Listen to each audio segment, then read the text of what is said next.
Sir ఇప్పుడు mutual కన్సెంట్‌తో విడిపోవాలనుకున్న ఒక కపుల్‌కి ఎలాంటి క్రైటీరియా కావాలి సార్ ఇప్పుడు? వాళ్ళు ఇద్దరు ఇష్టపడితే చాలు సార్. రీజన్స్ ఏమైందో వాళ్ళు ఇద్దరు ఇష్టపడాలా. హ్మ్. ఇలా ఉండాలనేది ఏం లేదు. వాళ్ళు ఇద్దరు ఇష్టపడరు. అసలు ఆ అమ్మాయికి భరణమే అడగదు. నాకు ఎలాంటి మెయింటెనెన్స్ ఏం అక్కర్లేదు. Just I want divorce. ఆయన నుంచి నాకు డైవర్స్ కావాలి సార్, అదే నాకు పెద్ద విముక్తి అని వచ్చేవాళ్ళు ఉంటారు.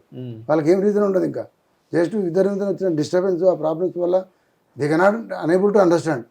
ఒకరికొన్ని అర్థం చేసుకునే పరిస్థితి ఉండదు. Communication gap.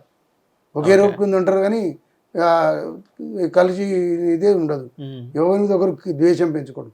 సార్, ప్రపంచంలో ఏ ఇద్దరు మెంటాలిటీస్ ఒకటి ఉండవు. అవును. అడ్జస్ట్మెంట్, కలిసి ఉండడం అనేది చేయాలి. అది వాళ్ళకి అర్థం కావాలో చెప్పాల్సిన తల్లిదండ్రులు. ఆ తల్లిదండ్రులు ఎవరు చెప్పే పరిస్థితులు ఇప్పుడు లేరు. అవును. తల్లిదండ్రులు కరెక్ట్ పోషిస్తే పిల్లల్ని దారిలో పెట్టొచ్చండి.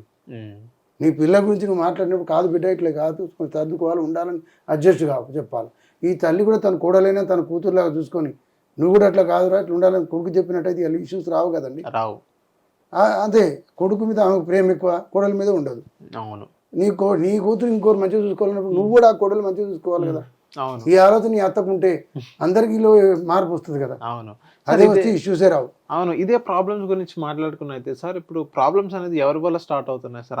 అబ్బాయి సైడ్ నుంచి స్టార్ట్ అవుతాయి, లేకపోతే అమ్మాయి సైడ్ నుంచి స్టార్ట్ అయ్యాయి? అట్లాగా ఒక్కరి సైడ్ నుంచి అని చెప్పేటట్టు ఏం లేదు సార్. కొన్ని వీళ్ళ సైడ్ ఉన్నాయి, కొన్ని వాళ్ళ సైడ్ ఉన్నాయి. కానీ ఈ 498 ఇట్లాంటి పెట్టి కేసులలో నాకు చాలా వరకు 90% ఫేక్ కేసులు ఎక్కువ ఉంటాయండి. ఇవి తక్కువ.